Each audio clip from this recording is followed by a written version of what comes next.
Welcome back, listeners, viewers, Hello. to Gutsy Gals. I am Kate.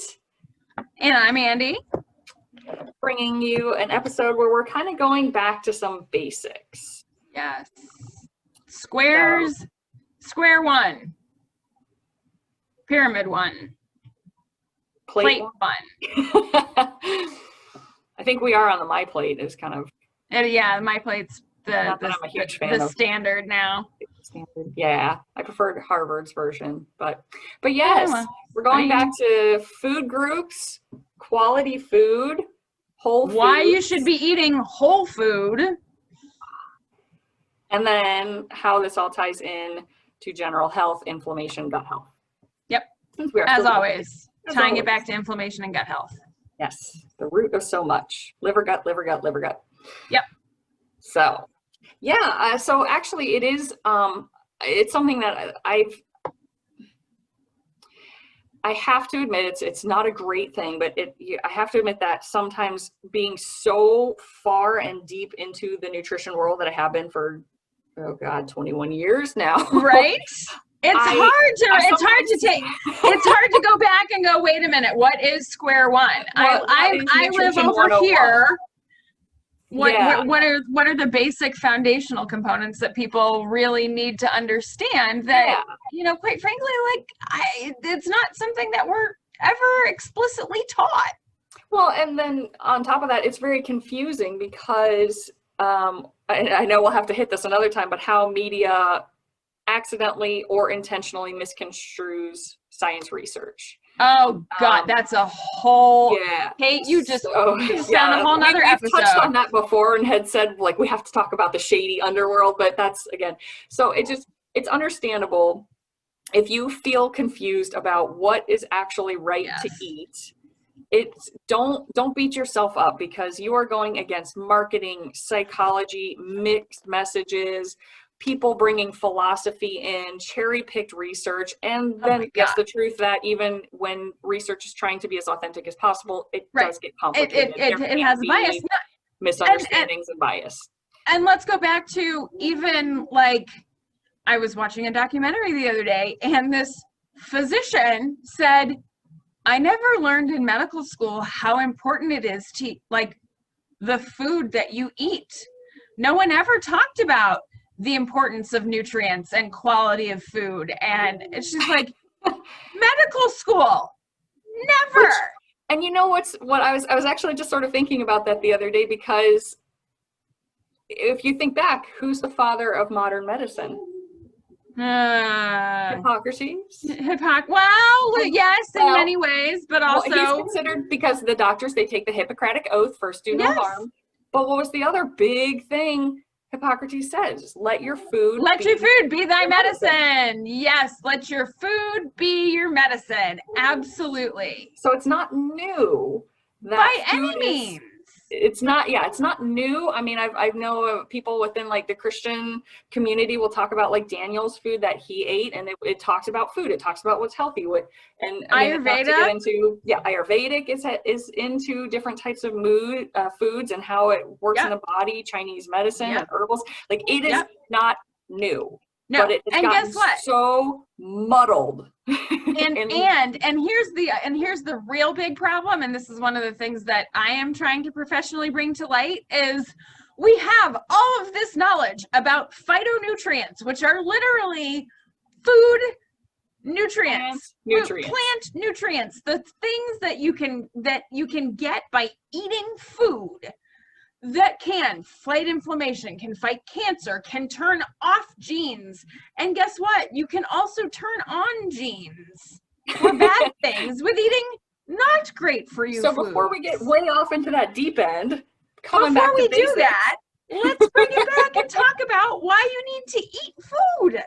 So I liked in one of Michael Pollan's books, I'm going to forget which, he's got some great books, but he basically said, all of them. He basically made this differentiation between there's food and there's food-like substances. Bingo. This has become very confused in our society, again, due to marketing, research, psychology, promos, ads. Unbelievable. A lot of deconstructionist nutrition.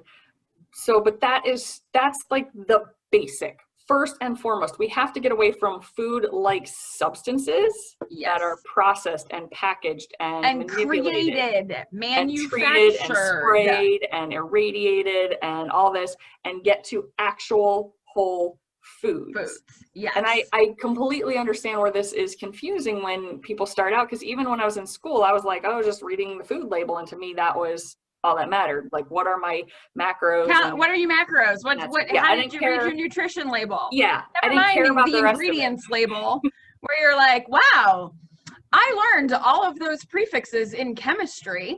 But then when you put them together, you get weird molecules. Because there is this idea that just count your calories. So, you know, that diet style, if it fits your macros, I just like, but so much more. Quality is so important. Quality matters. So that comes down to, like, literally you want to get things as close to their natural form as possible. The less processing, the less heating, the less boiling and condensing and adding to and enhancing, and what are the other words they use? Fortifying. The better. So many. So as a sort of umbrella, very general statement that comes with a lot of disclaimers, so don't take this at 100%, but if it has a food label on it with an ingredient list, it is less likely to fall within this healthy food, whole food thing. Correct. Because if you think like broccoli, carrots, apples, they don't have food labels on them. They don't have ingredient lists. They don't have macro breakdowns. Even when you get like a piece of fish or steak, there's usually not that kind of breakdown on it. Yep. There's not been that kind of processing. Yeah. So that's kind of a clue that you're in the right.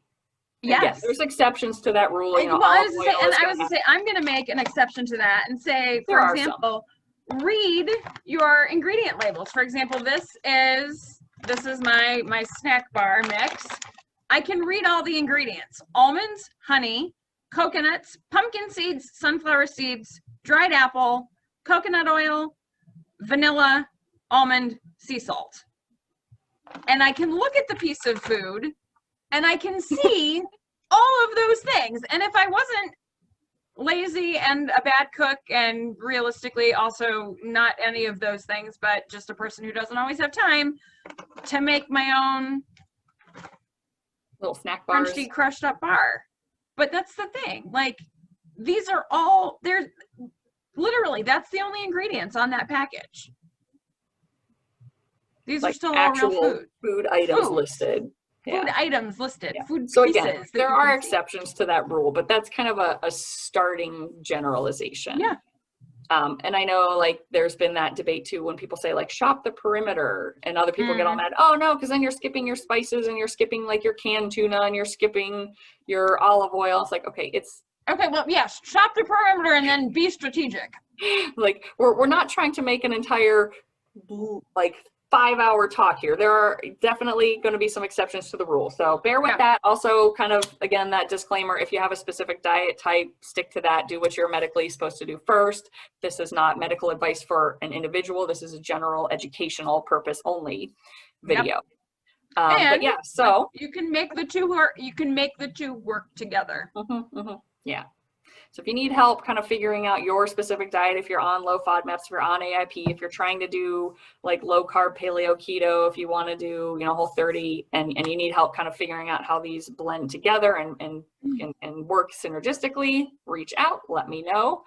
But so kind of starting with that food group idea, like what I would like to do is talk about the different sort of food groups and what I consider the healthier options in those.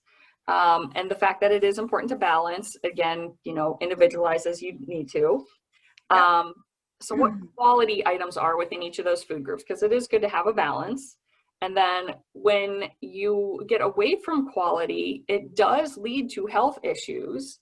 It can exacerbate that. We've talked a lot about how any sort of stress in the body, nutritional stress, chemical stress, toxic burden stress, physical stress, emotional, etc., leads to inflammation, and inflammation is at the root cause of so many issues. So we're kind of hit about how food can help or hurt your health through inflammation. Yep. Then we're going to dive in a little bit more to what does that mean? Because we have talked about that a lot. So coming back to basics, what is inflammation? Yes. What does that mean? When is it good? When is it bad? And what's it driving in your body? And what's it doing? Yeah. Yep. So that's kind of our long intro. So let's start here. Plate size, 9 inches, not 12, not 10, a 9-inch plate. How many of us use a 9-inch plate? I don't. I would if I had them, but right now, yeah, I've got like the big old 12-inch, and I'll put stuff on it, and I'm like, it just looks so sad on that little plate. And then I get like the little tea plate, and I'm like, it doesn't fit my salad. Yeah, it doesn't fit all there. Yeah. So, but like, so for example, we have Fiesta ware. Don't go out to the rings. Keep your food inside the rings of the Fiesta ware. Yeah. That like shrinks your plate size. Yeah. So first, just, be mindful of portion sizes, be mindful of satiety. Don't overdo it, and know that psychology does play a role in that. There's a lot of research. So plate size does, and bag size and all that. We're not going to get into that, but that'd be another topic. Yeah. But yeah, so first and foremost, just be aware of your plate size, manage your portions, because excess portions lead to excess calories, leads to excess weight gain. Yeah. And if we're thinking roughly on that 9-inch plate, bottom half, vegetables, top non-starchy. I was gonna say non-starchy vegetables, and then your top 2 quadrants, your proteins and your whole grains. Or starchy. And starchies. I'm not always into grains. But yeah. So, not always into grains. Fiber. Our fibers. Yeah. Kind of the plate is half your plate. Non-starchy veggies is ideal, like 2 fists and some in those challenges I do. Then like your handful of carbohydrates, so whether that's a grain, a starch, a little bit of fruit, and then kind of a palm of protein, whether that's plant-based or animal-based. So that's kind of just a general starting point to get people going. The vegetables are important. They're the first thing you see when you walk into the grocery store. So let's start there with, what does quality produce look like?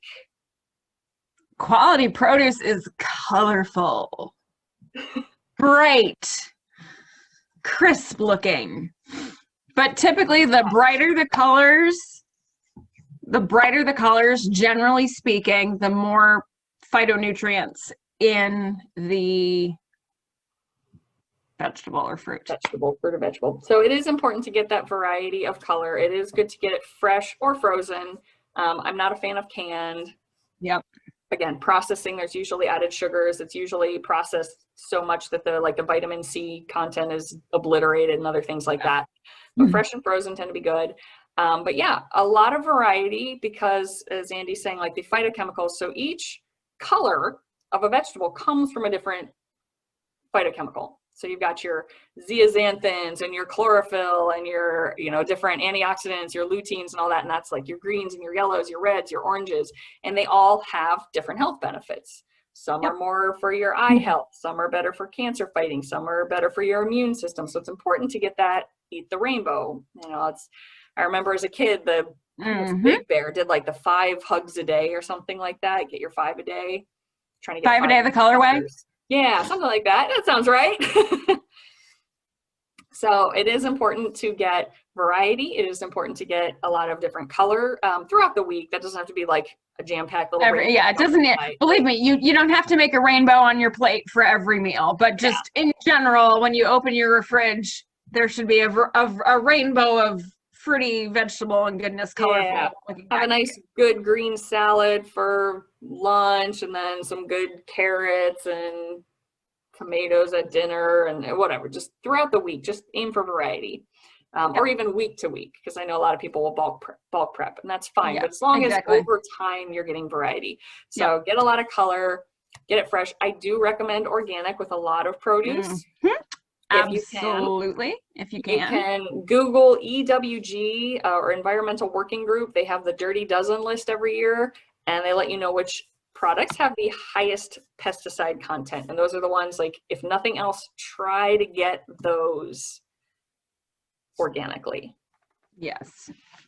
And typically speaking, and correct me if I'm wrong, but if it's something that you're going to eat with the skin, You want to make sure that you're getting definitely things that are more organic versus like fruits and vegetables that you're peeling off the skin.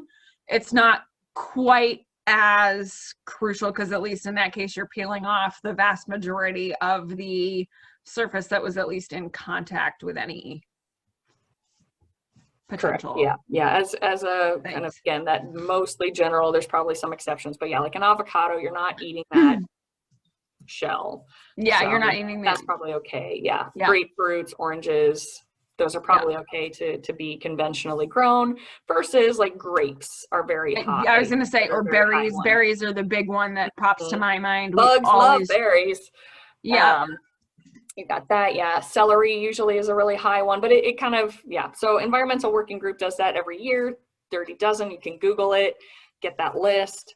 But it is important because pesticides are toxins. It's a toxic burden. To really quickly hit what I find to be a very frustrating debate that I don't think should be a debate, when people sit there going, well, your liver is made to detoxify, you're fine. That's what it does.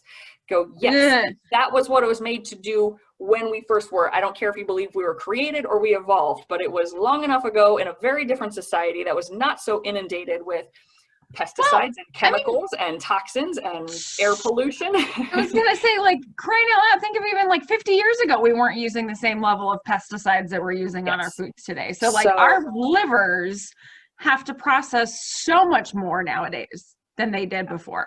So we are not progressing. Our bodies cannot progress as fast as our world pumps out toxins.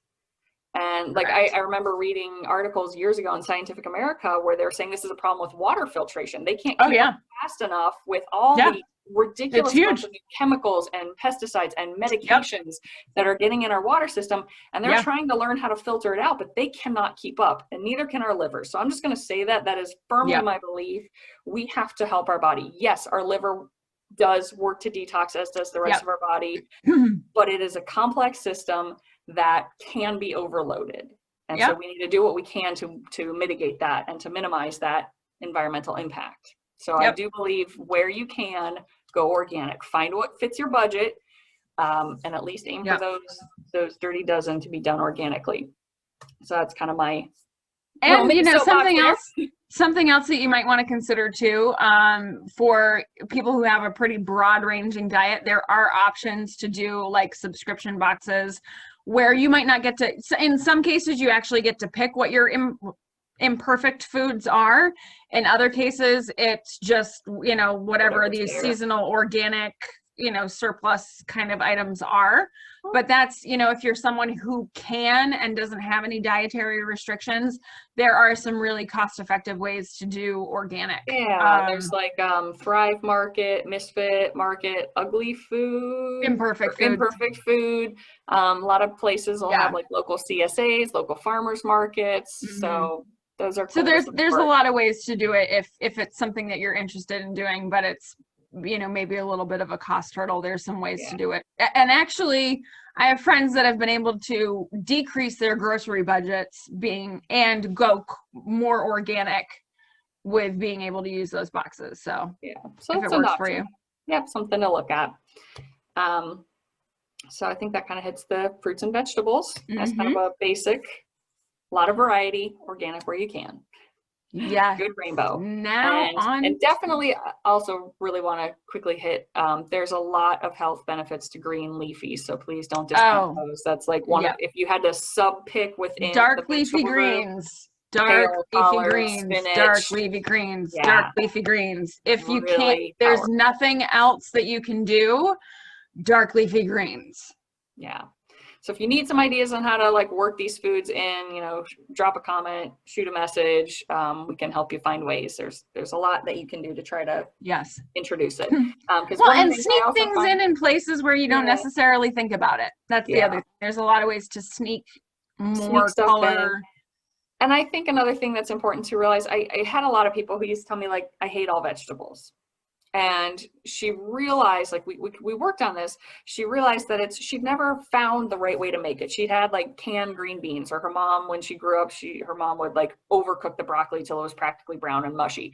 So once she started experimenting on her own, there were some duds for sure, but she found ways that she and her kids actually liked broccoli or carrots. We love cauliflower in this house. Yeah. I never ate cauliflower in my entire, until I was probably 35, I would have been like, I don't like cauliflower. Ask me if I'd ever really eaten it though. So it's be patient and realize there are tons of different ways to prepare things and ways to flavor them and ways to incorporate them. So don't give up just because you haven't found something that you like yet. Yeah. It does take some experimenting, whether you want to steam it or roast it or grill it or saute it or put it in a soup or put it in a smoothie or put it in a stir fry or omelets. There's all these different ways, and you can flavor it with like butter, grass-fed, we'll get to that, butter or oil and herbs and spices, or like there's just a lot of different things. There's so much you can do. Said she actually she pureed spinach with like maybe almond milk and then put that in her oatmeal. So like there's all kinds of it's unlimited things that you can think of. So please don't just go, I hate vegetables, and write this off. It is very, very important. Probably one of the most important food groups in order to heal. Yep. And and I know we're not in total restaurantville for the most part.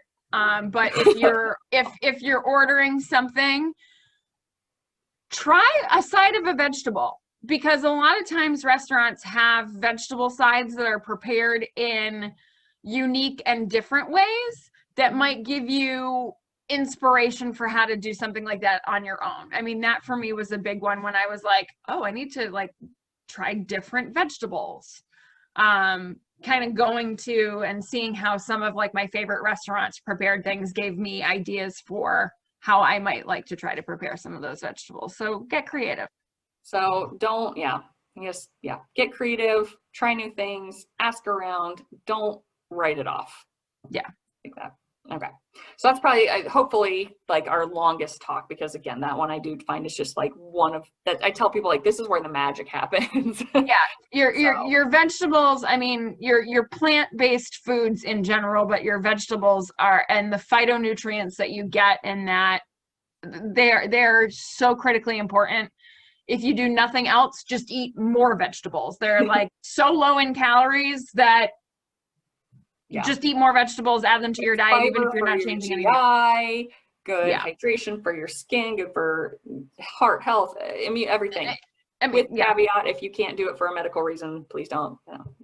Because I know some people, that'll trigger. For some people, fiber is not great.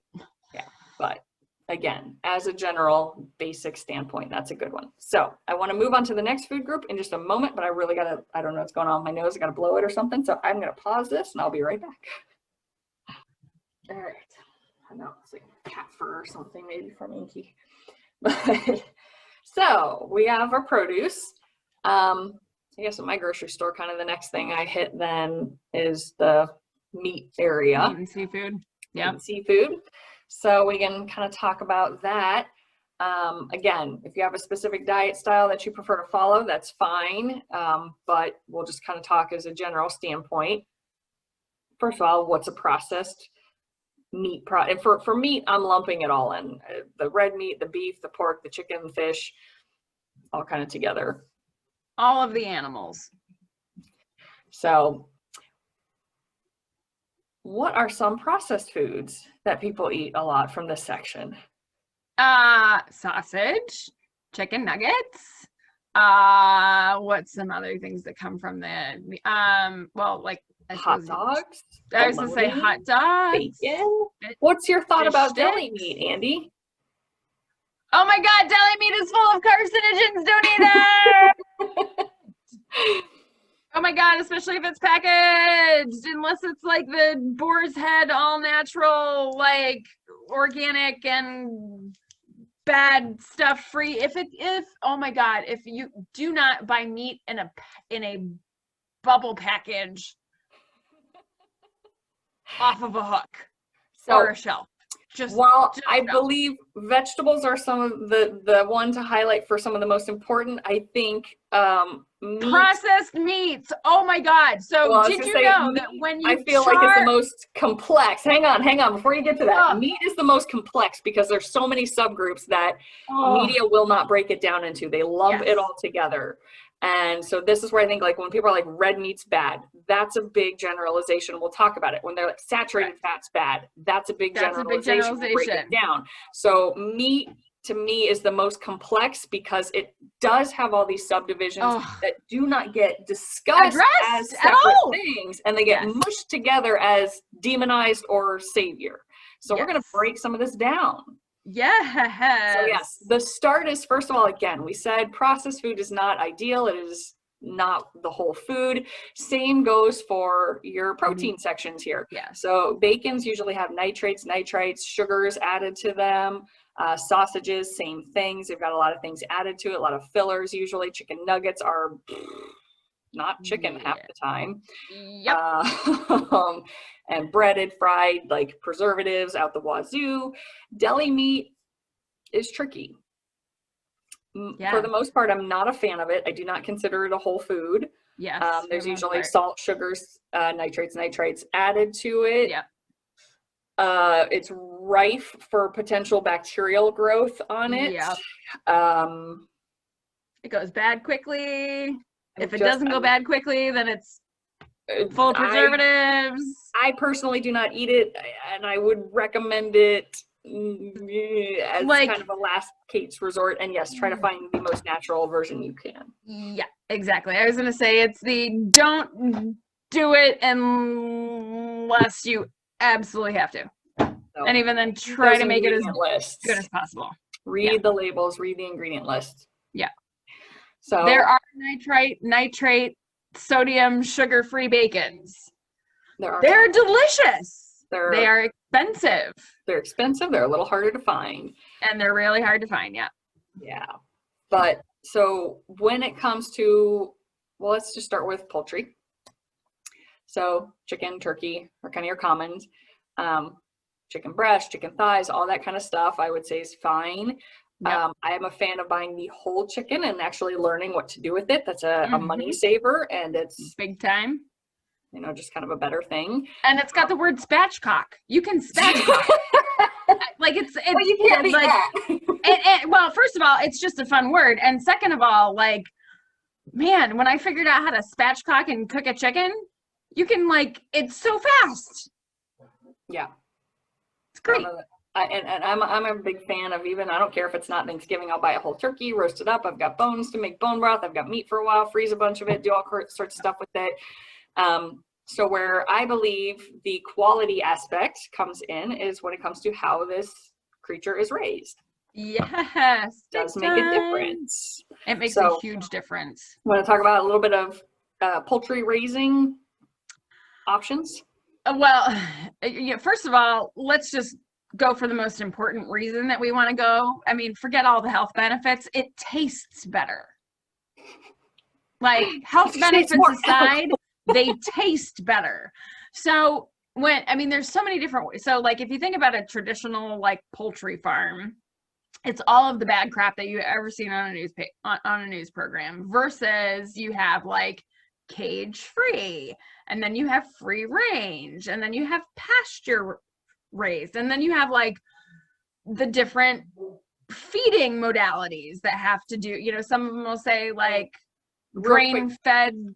And I'm gonna caveat, just I'll say this, a lot of these terms are also going to apply to eggs. I was going to say, and a lot of it, and that's where I was going, and a lot of it goes in with the crossover to eggs for a reason. But if you think about it, if we are what we eat, what do we think about the animals that we're eating? They are what they eat. So what do you want the animals that you're eating to be eating? You want them to be eating salad, the healthiest or corn chips stuff. Do you want them eating Fritos, or do you want them munching on a salad off of a tree? You know, like, they're just, any of these, like, it absolutely makes a difference. And to an extent, these things also like trickle over into like dairy. as well, you know, for if we're talking about cows. But you want the animals that you're eating to have been fed nutritiously themselves. They will taste better. And they are therefore less filled with toxic burden for you to detox. And they are more nutrient dense. Mm-hmm. Very true. And the so what happens, there's an actual difference in the fatty composition of creatures that are fed kind of more natural, like if chickens are allowed to go around and peck and eat bugs and have that kind of stuff. Versus being fed with literal high fructose corn syrup, which is why high fructose corn syrup was HFCS, as you know, first #1 ingredient on so many bad things, was actually scientifically formulated to make bigger, fatter animals. Was it? I did not know that. Yes, in the 50s, I believe it. its sole purpose was as a food additive for animal feeds. Interesting. Because it made fatter, bigger animals. And I know, like, there used to be a lot of that hormone pushing for the same thing, so that because everybody wants chicken breasts, nobody knows what to do with the rest of it. So these birds would get genetically like ginormous chicken breasts, so it was bigger meat, but not great. Or cows, they would pump through with stuff so that they produce more milk. The more natural the creature was raised and fed, the healthier it was, and therefore the healthier it's going to be for you.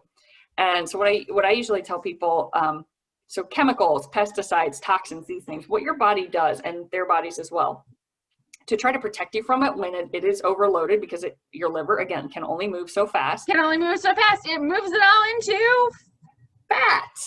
It wants to get it away from your organs, doesn't want it to damage it, so it will go into your fats. Fat cells. Our fat stores store so much bad stuff that and so this our liver.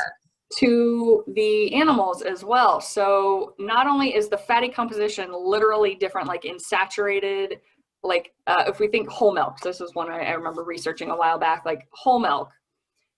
If that was grass-fed, it actually has a different amount and ratio of different types of saturated fats in it, more conjugated linoleic acid, which is actually an anti-inflammatory in your grass-fed cow milk, versus your conventionally raised cows. The fatty compositions are more dangerous. So again, this is kind of one of those subsets where I said, like, not all saturated fat's the same. It makes a difference how that creature was raised. So same thing and for how like they develop. Marbling. How they develop those things. So all of that's different. So the raising of the animal will change the health benefits to you of the components of that food. Just as much as you are what you eat, they are what they eat. So therefore, if you are eating them, you are what they eat. And they store, again, toxins. So we've got the actual structural component of the fatty acids are healthier, and then there's less of the toxins. So what I usually tell people, like, if you cannot afford grass-fed, free range, all that stuff, if you're going to buy like milk cheese, cottage cheese, stuff like that, that's when I do recommend fat-free. Because you don't want all that extra build up in those toxic elements and pesticides and whatnot. Versus if you're getting a good grass-fed, free range butter, milk, and that's, part of your intake, those are healthy fats. Those are actually healthy fats. They are in very moderation, but they're actually healthy. And I'm gonna go deeply sciencey here. Go for it. There's actually research of a friend of mine just got hired to work at a drug company. He was doing research in ketogenic eating and the importance of healthy fats and what those healthy fats look like. They were able to reduce, first of all, they were able to take women who were in stage 4 breast cancer and start resolving their mets. So that's a huge thing. But also they needed, for those individuals who are going on to do chemo, they were actually able to use half the amount of chemo because of the healthy fats. So like healthy fats are hugely important. Yeah, like we need fat. We need fat in our body. It's part of our immune system. It's part of our nervous system. It's part of our brain. Like we do need these in the right amounts, in the right ratios, and of good quality. Yep. So important. Quality is so important. And you know, the other thing is, like I can't say enough, if you've got a local butcher or a small grocery store that can do that kind of thing, it's worth looking into, because a lot of times like the bigger grocery stores that still do like the grass-fed and stuff can be more expensive, so it can be a little bit cheaper if you go to like a local butcher instead. Yeah. So yeah, I guess kind of the sum up of this, again, this is the one with what I consider kind of the most subcategories and the most complication with, is it healthy? Is it not? Like, well, it really depends. So when they're like, well, red meat, like there's an increase in cancer. Well, they were looking at hot dogs. Yeah, well, they were looking at hot dogs and they were looking also at well done meat that was charred. Yeah. Or they lumped all beef together and it included like the conventionally raised, grain fed, you know, all of that. That makes a difference. So to say like, oh, all red meat causes cancer, like, no, it depends what kind we're looking at. Oh, all beef raises cholesterol. No, it depends how it was raised and then how much you're eating and other complicating factors to that. So to me, that all kind of comes down to, if you're going to choose to have eggs or dairy or cheese or red meat or any of those other things, quality matters. Yep, hugely. Kind of across the board. That's the only way to sort of sum that one up. Yep. And that sort of rolls over into that same idea with saturated fat, like the amount of research that says, oh, coconut is saturated fat, therefore it's bad. It's so good. Like, first of all, let's not say any one food is forever good or bad, but again, it is a plant-based fat, and its saturated fat chain is not the same saturated fat chain as a grain-fed piece of pork. Yep. So that matters. Like plant oils, avocado oil, same thing. It's a different. Literally the molecular structure of these fats is different. Yeah. Saturated fat is, again, it's a category. There's a bunch of different types of saturated fats, but a lot of research likes to clump these all together and demonize them all. Yep. So be aware of that too. And again, I get it. I get why it's complicated, because I had my own dad like show me this article. Look, you shouldn't be using coconut oil. AARP says it's bad. And I'm like, let me read it and make sure there's not something new that I'm not aware of. Let me dissect how bad the science is and then tell you. Yeah. So and how bad the marketing is and how bad the meat fat, and saturated fat is linked to heart disease. I'm like, okay. Okay, so let's take, this was the 1950s research, and this was, and this was, and this was. Yeah, there's so many things. Like, so quality matters. That's kind of quality the matters. biggest thing. Get, again, that whole foods, the most natural possible. That includes the most natural upbringing and raising and feeding of these animals if you're going to partake in their products. Now, if you choose to get like beans and use that for your protein, like that's fine. I'm not saying you can't do that by any means. Again, this is not telling you what food groups to eat. We're just talking through the best quality within each of these food groups. Yep. So. Dun, dun, dun. So we hit that. I guess we kind of hit dairy and all of that as well. Kind of hit dairy and all of that. Oh, well, fish. Fish can be complicated. How about that? Fish can be complicated, yes. So here again, fish, it matters how they're raised and how they're caught, and there's so many caveats to it. Here again, the closer you can get to a fish that was pulled out of the water by nature and then put in your mouth, the better. Yeah. So wild caught is better than farmed. I'm sure there's probably some exceptions to that. There might be people farming their fish fantastically, but in general, they're being fed like little soy pellets, and they're swimming around in really cramped little situations, eating each other's feces, a lot of stress. So in general, wild caught's going to be better. Yep. When it comes to your omega-3s, there's a lot of controversy, debate, question about whether or not salmon is a great choice because of the mercury content. Yes. Yep. So that's a tricky one. Yep, it is. I'm trying to remember the acronyms. What? SMASH, salmon, mackerel, Albacore? something, sardines, and herring. I think that What's sounds the right. A? Is it albacore tuna? Oh, albacore. Yes, tuna. Albacore tuna. So those are the best fish from an omega-3 perspective. So SMASH, salmon, mackerel, albacore tuna, sardines, and herring. And a lot of people will just turn to the salmon. That's the most popular, but that is a major predator fish. So there's the concern that it has the highest mercury content because, again, you are what you eat, and what you eat is what it eats. So when you're way up the food chain of things going mercury, there's a bigger buildup of mercury. So that's not to say don't eat salmon, but kind of be mindful and do the rotation again. Yeah. Sardines are probably the safest, healthiest form of omega-3s, but definitely very taste aversive to most people. They are definitely an acquired taste. I would say it just kind of tastes like strong tuna to me.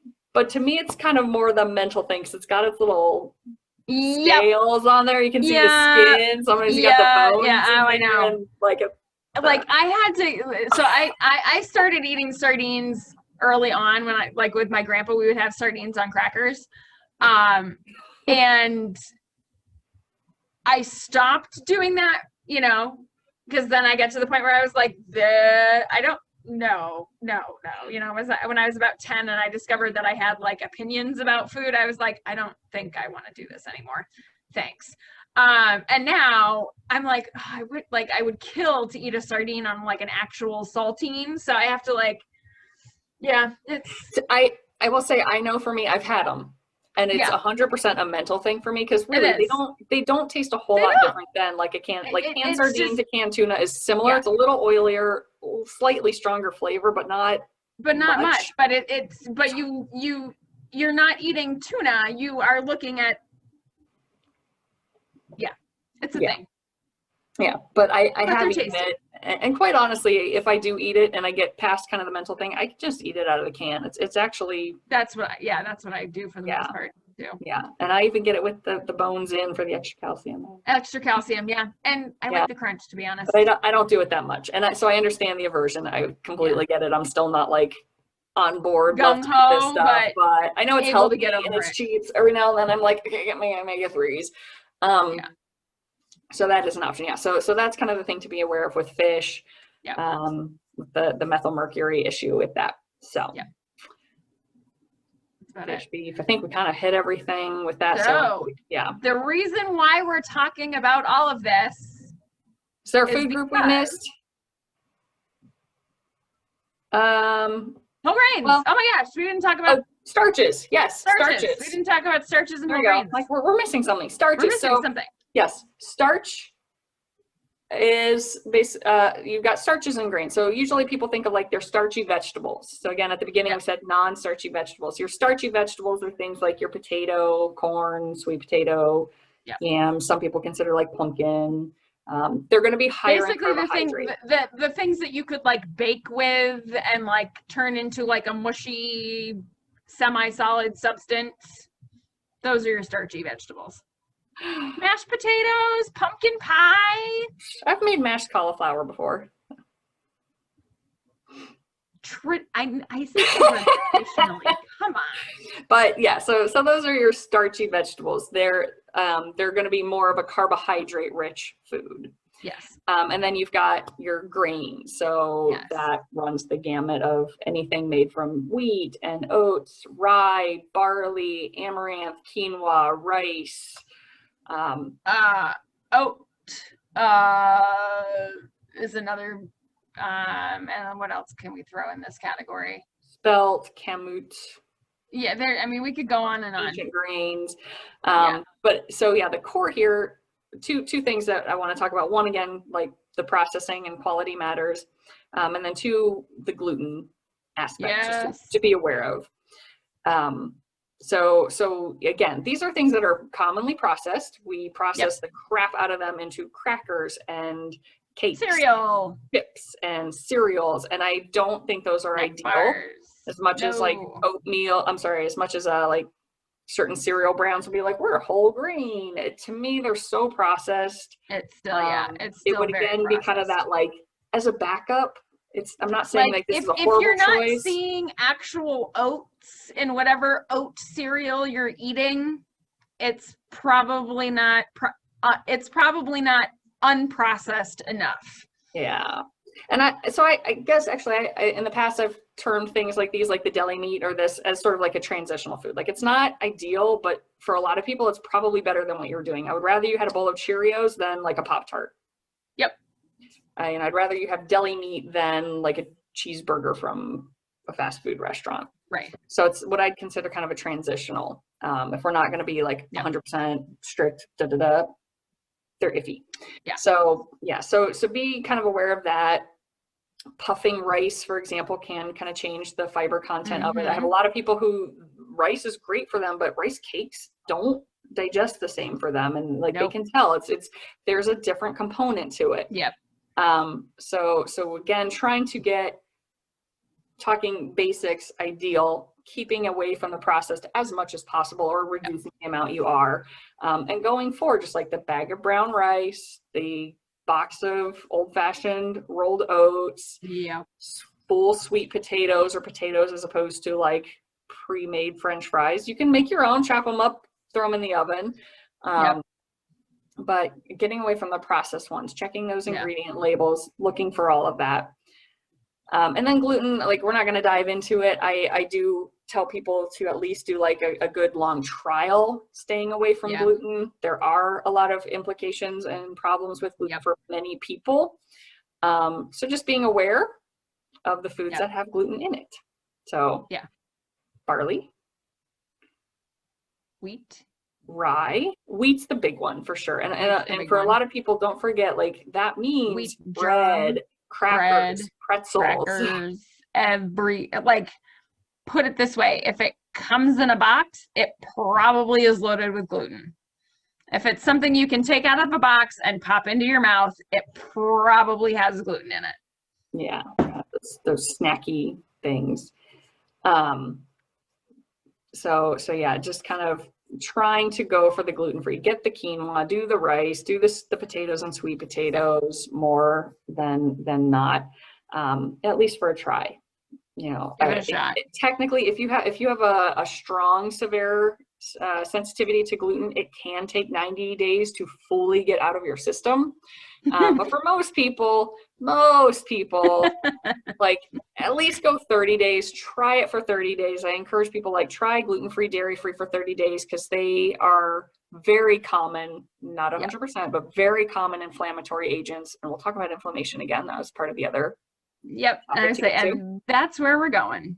So that's where we're going. But yeah, so for grains, starches and grains, again, some people prefer grain-free, that's fine.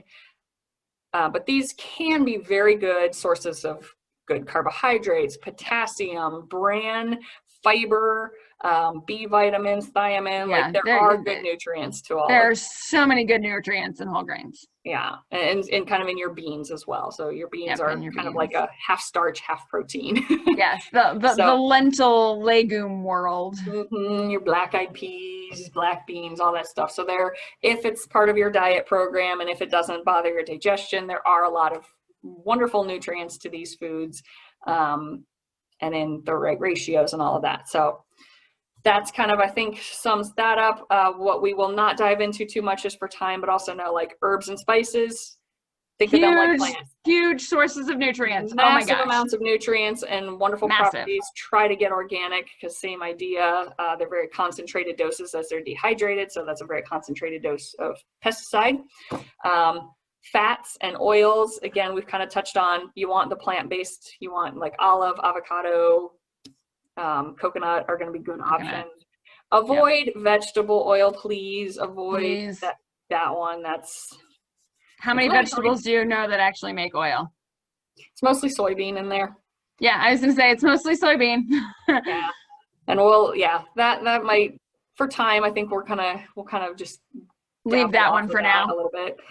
Because we could go like deep into all of this, but I think we've gone plenty deep already. Yeah, plenty deep for like a broad and starting block back topic. To basics. Back to basics. We're pretty complicated basics, but we're there. It's okay. It's so important. So the basics being, yes, try to get to the whole foods as close to the natural plant as you can, and that includes as close to the natural way it is grown or raised, which, so without pesticides, without grain fed, without being cramped in a little cage. Real quick caveat, I think this is interesting. This is a theory that a mentor of mine had, and we don't know, so I'm going to throw this out here right now. I'm not saying we know this for sure, but it was an interesting thought he had, that as we've talked about, when you're stressed, you have a slew of hormones that come through your body, right? Yep. Cortisol. Oh, I think I know what you're going to say. So when there's the thought, there's of the how curiosity, is it possible when animals are put in these very stressful lives that these chemicals, these hormones are much higher pumping through their body when they're slaughtered? How much of that stays in the body and might, we don't know, does processing it, does cooking it negate it, does our digestion block it, or are we bringing in these additional stress hormones in our body? Bingo. We don't know yet. That's been interesting area of research that I've been looking at recently as well. So and that's part of it, right? I mean, we know that the hormones that we were giving animals affected the hormones of humans. Why would stress hormones that are also still hormones? It'll be interesting. I want to see how. I can't wait to see what comes out of this area of research. So I'm not sure. We don't know, but it's definitely kind of another like, ooh, am I a guinea pig? I'd rather not be. So it's kind of another push for me to try to get humanely raised and even kind of reduced animal intake in general. Absolutely. Absolutely. Again, not diving into that debate. You do what's right for you. But that all comes down to inflammation. Stress in the body. So trying to hit the basics of inflammation, because it does become sort of this big abstract, inflammation is in your body and it's bad. So to kind of try to summarize what it is, it's a physiological response of your body to either an injury or like a foreign invader. Yes. So some of the things that we think about commonly are like, if you have the flu, you get a fever, you might get body aches or headaches. Like that is an inflammatory response in your body trying to fight off this foreign invader. Or if you get like a cut in your arm and it gets kind of swollen and puffy, like that's fluids and plasma in your white blood cells coming to that area to make sure that a foreign invader does not get in. So hopefully kind of that's a pretty good way to bucket it. And then there's like the different, so within inflammation, we've got the physiological response to a foreign invader, so bacteria, viruses, etc. We've got an injury, right? Bruising, etc. So there's sort of that physiological inflammation. There's been an injury or an insult. So kind of the general idea is when there's something offensive or something damaging to the body, your body goes to try to heal that. It responds, and a lot of that is due to your white blood cells and your immune system. And your white blood cells are going to release inflammatory agents, basically. Correct. So these are things that, to not get into the actual names because that just gets confusing, but they're things that like alert other parts of your body that it needs help, or starts memorizing what this invader is so we can fight it off again later. You hear about that a lot right now with COVID and all this like antibody stuff, or it's things that are creating the fire, so to speak, to kill it, or things that are eating the bad things. And so there's all these different roles that your white blood cell has, and it's releasing these. responders. They have crazy names. It's like interleukins and TNF alpha and macrophages and all. Believe me, we would lose you with the names. So just know it's releasing warriors, so to speak, and different things that create this inflammatory response. So to an extent, if it's acute, like a flu, a virus, an injury, like that's totally normal. That's what we want it to be. That's what we want that is what we want from the immune system. We want the immune system to be our battle. It fights our battles for us. However, when we get into chemical stresses, well, or just a chronic stress and I was going to say chronic stress, like from an emotional, mental health, day-to-day living, 40-hour-a-week grind. Maybe you've got, it's COVID, lack of sleep. It's winter. There's been no sun. I mean, all of these other, these stressors on us. So we've got injury stresses, we've got chemical stresses, and then we've got stress as we think of it. And something that I've seen a lot of people, like when I'll talk to them about inflammation, they're like, oh, my doctor checked my what was it, my CRP, and he said it's normal. That's like marker. One. So we can look at, first of all, we can look at other lab markers, and they don't have to be like off the chart. Again, we talked about labs a little bit in the past. They don't have to be off the chart to say there's still something going on. And C-reactive protein is only one marker. So there can be other markers that we can look at and other things that go on. So all kinds of things can cause inflammation, like Andee was saying, and some of that, when it comes down to gutsy gals, that gut dysbiosis, like your microbiome, if bacteria are off, gut permeability, which ties into that. That's where I was. Chronic allergies or food sensitivities are actually a vicious cycle, because food sensitivities cause inflammation. More inflammation causes more food sensitivities. How many people are like, oh, I'm on this diet. Oh, I had to restrict. Oh, I had to restrict. Oh, I had to restrict. Because that inflammation is still there. So you're getting more and more sensitivities. You're adding to the fire. The fire is continuing to burn.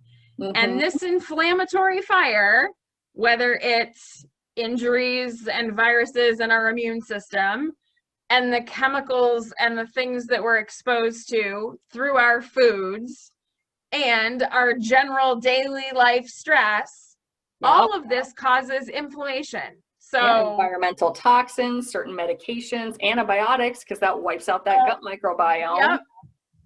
I mean, medications are a big one, and we need to be on them in many cases. But at the same point in time, it's causing those meds are affecting other points in the whole like big broad chemistry of your body. And then the caffeine, sugar, excessive alcohol, processed foods, they all chronic stress, just being like your body's just constantly producing cortisol. So all of these things lead to inflammation, and inflammation is basically not only this process of like upset chemicals in our bodies, right? It's not just, it's breaking cellular walls, and it's, in doing so, you kind of wind up with this physiologic sludge that exists in your body, not necessarily anywhere. It's kind of between your cells. It's kind of in your cells. It's kind of leaking around through stuff. It's in your bloodstream. It's just... And it manifests differently for everyone. For some people, it targets the skin, and we get like rashes and rosacea and psoriasis, eczema, like little bumps on the back of the arm, dermatitis herpetiformis. For others, it's all up here. We get migraines, aura, dry, itchy eyes, sinus issues, things like that. Other people, it's the GI, IBS, bloating, gas, all those symptoms we've talked about. And joint pain. Like for me, it's joint pain. When I eat like really crappy food, my knees will ache because I have chronic, I shouldn't say I have chronic knee pain. I don't currently if I'm good, but my knee pain started back in like fifth grade. Like I had issues growing up that now can trigger sometimes. I'm sure my shoulders are going to get added into that eventually. Yeah, so I was going to say, we're going to add it. I had. That'll be a problem down the road, I'm sure. So lots of collagen. And it shows up it can show up in, I mean, it's going to show up in mood, energy. Well, and it's going to show up in every different person completely differently. Mm-hmm. You know, and it may be one system, it may be multiple systems, and it may be one of those things where you're like, well, I really feel like I'm okay most of the time. I'm just maybe a little tired, and I've got these bags under my eyes. And that can be. And then you're like, okay, well, try these things, and suddenly someone's like, oh my God, I didn't realize how bad I felt until I didn't feel bad anymore. Yeah. Yeah. I really felt really bad. I was just told that by somebody the other day after we kind of worked through some things. After the 7-day challenge, like, oh my God, I had no idea that I had that problem till it went away. And now I'm like, holy crap. Like, oh I was living with that. I didn't know I could feel like this. So I guess if we kind of take that back again, the idea, when I talk inflammation and when you hear inflammation, the concept of that is your body is not happy with something. So your immune system is responding. Mm-hmm. And in some cases, over responding, hyperactive. And that's where it, like, long term, that's where we get autoimmune. It is your immune system attacking non-foreign invaders because it's so confused and like high alert anymore.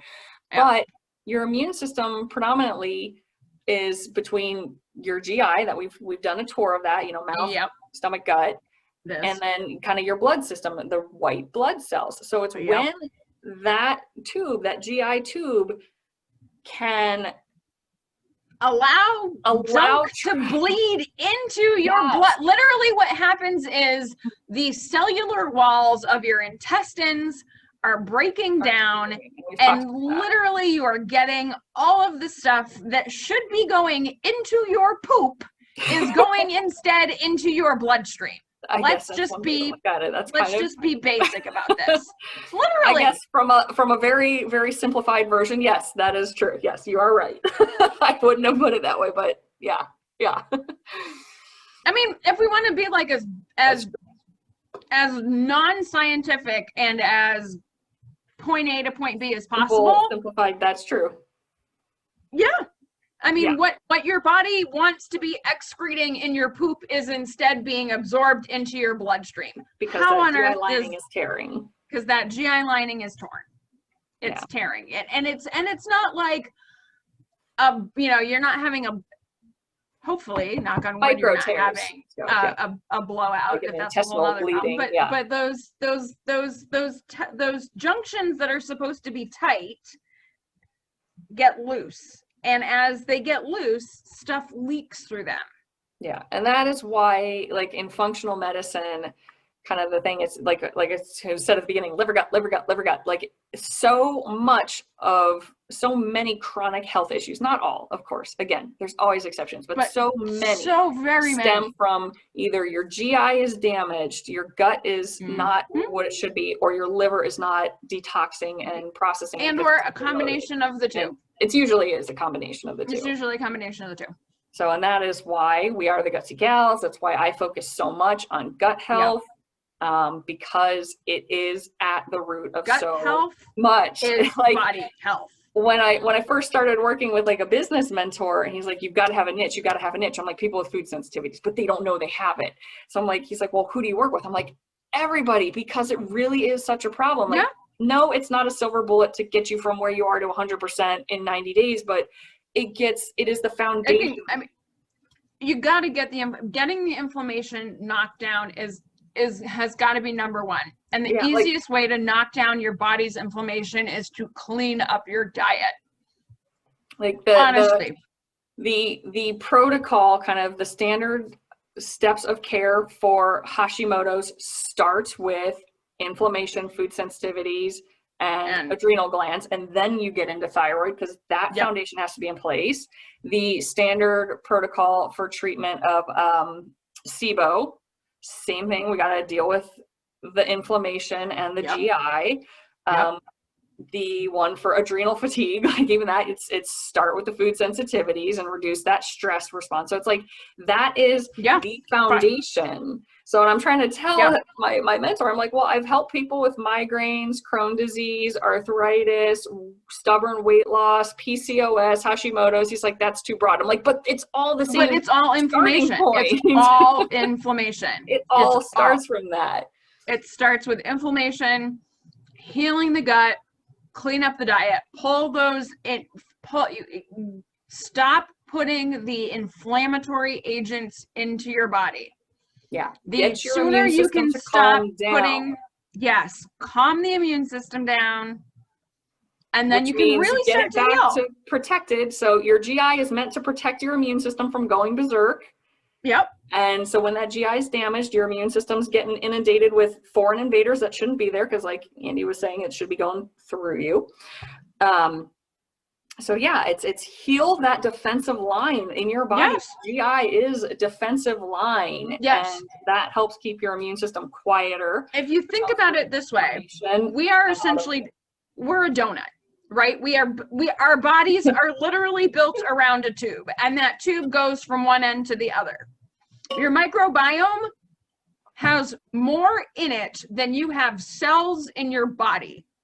So the tube that goes from here to here has more microbes, more things that live in it than you have cells in your body, to like a tenfold. I forget the number, but yeah, it was kind of ridiculous. I'm like, we're more bacteria than we are human. That's weird. Yeah, we are. We are more gut bacteria than we are human. And I mean, if you think about it, that microbiome is doing a ton for us. And we got to keep that microbiome as healthy as we possibly can, and keep it contained in the tube, not into your body. Yes. So I hope that really kind of explains inflammation, because I've had a lot of people like, well, you know, my doctor says inflammation's not the problem because my CRP is fine, or I don't feel like I'm in pain, like I don't feel inflamed because my joints don't hurt. Well, I don't have any swelling. I don't have any inflammation. All those different parts of the white blood cell system and the immune system manifest. If you get to the point that you're having measurable, noticeable symptoms, if you have gotten to the point that there is something that we can measure, then you are already in an inflamed state. Yes.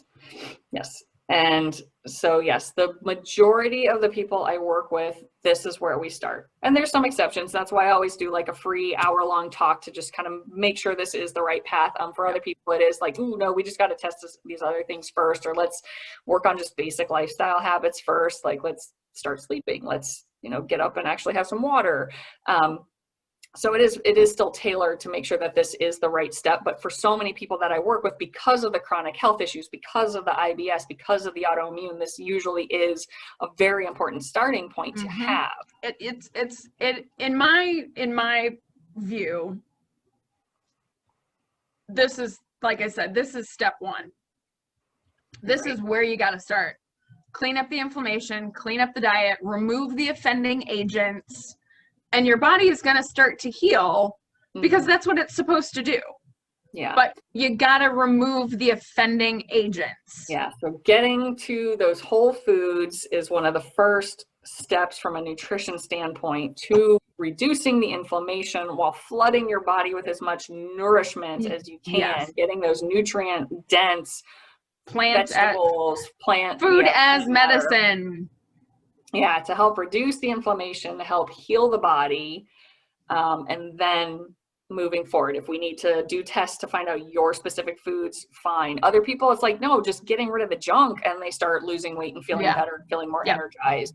Just the generic stuff. But yeah, it's kind of the first step. That, drink water, sleep, find a way to go breathe deeply for 5 minutes a day. Yes. I can't stress that enough. We need to have a talk on breathing. Okay, next talk. Next talk. You know, Done. you've been lecturing me about my breathing with my stress level going on these days, this past couple weeks. But so yeah, maybe we'll do a special on Monday. Yeah, we could. We'll do a live video maybe Monday if I'm feeling up for it. So we'll see. Yeah, that would be exciting. That would be kind of fun. I like the idea. It would be. Maybe I'll try to get this one out early, so then I'll get this all edited and ready and excited for people for Monday. Yeah. Maybe we'll see how Monday goes. Monday's gonna be. We'll see. Monday. We'll see. We'll wing it. But yeah, so I hope. I know we talk a lot. I know we start getting in, like we just both want to dig into the roots and the science and the complex and the nitty gritty. Yeah, gritty. Yeah, it's always my problem. I try to cover 20 different disclaimers before anyone even asks me a question. You're right. And you're like, but any question that might come up. Yeah. So in short, quality food matters. Yes. Eat whole foods. Whole foods. Use your raise as best as as close to natural as possible. Yeah. This helps reduce inflammation and heal the body, because inflammation is a pathway between your GI and your immune system that causes your immune system to overreact and damage your body. Might be a good summary. No, that's a great summary. I like it. Yeah, like I like to call them our little warriors within, but we got to fuel them right. And sometimes they go a little crazy if they're getting inundated. So sometimes the troops, sometimes sometimes the troops need some corralling. They go a little Hulk-like and kind of don't realize good from bad. But yeah.